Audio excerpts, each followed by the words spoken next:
Hey watch lovers, Brad from Brent Miller Jewelers here in Lancaster, Pennsylvania.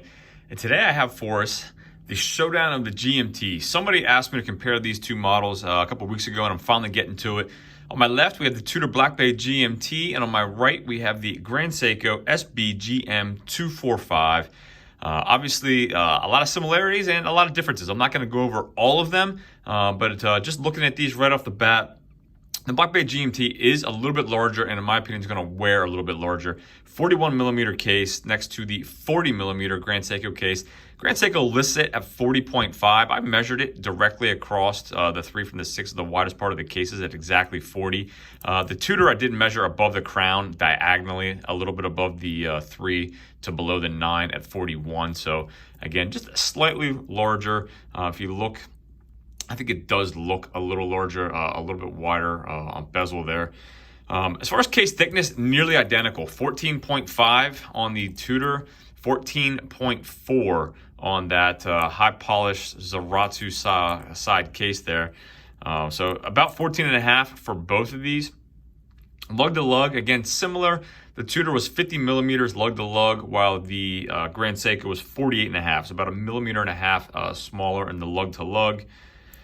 And then going to lug width, 22 millimeter lug width on the Tudor, 20 millimeter lug width. So you do have a smaller lug width on the Seiko, which is another reason why I think it wears a little bit smaller. Both of them tapering down to 18 at the last link, and then back out to 20 at the clasp. So let's take a look at the clasps real quick. On the Tudor, you have the fold over with the flip lock style signed clasp, solid stainless steel case back. It's housing the MT5652 movement, in-house movement, 70-hour power reserve. We do have a signed screw-down crown. You got the rose emblem there. 200 meters of water resistance, and the Tudor weighs in with all the links at 185.8 grams. So 185 grams with all links. And then the Seiko.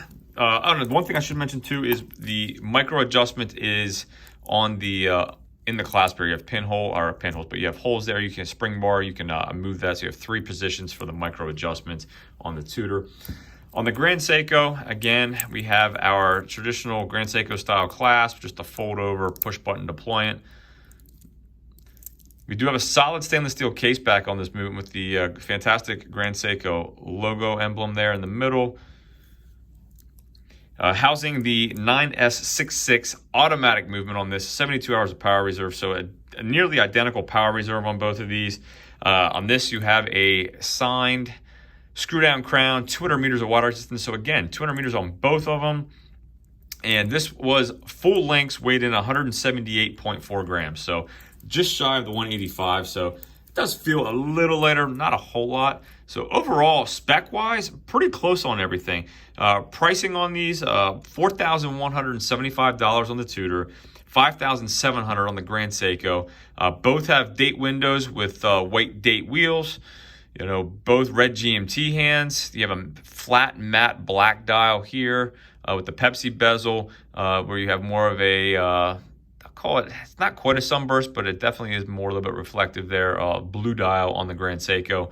So all in all, I actually wasn't too I would have thought about comparing, but I think a pretty good comparison when you're looking at the two.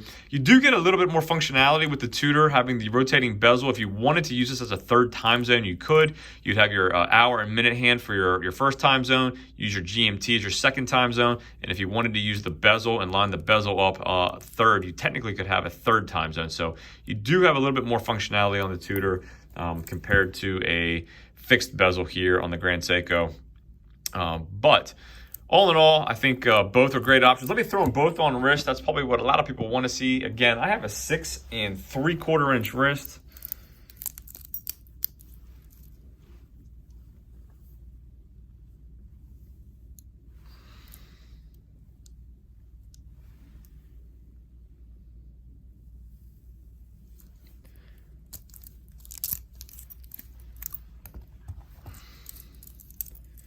Personally, for my size of wrist, I do feel the Seiko wears a little bit more comfortably, sits a little bit more, just the lugs curve a little bit. You don't have that slab style case.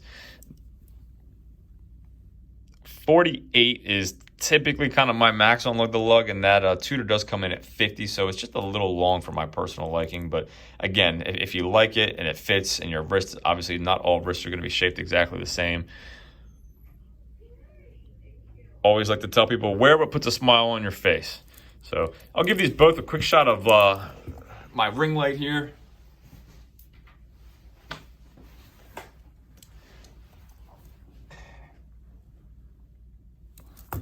As always, I greatly appreciate you viewing. If there's anything I can do for you, email me, brad@brentlmiller.com.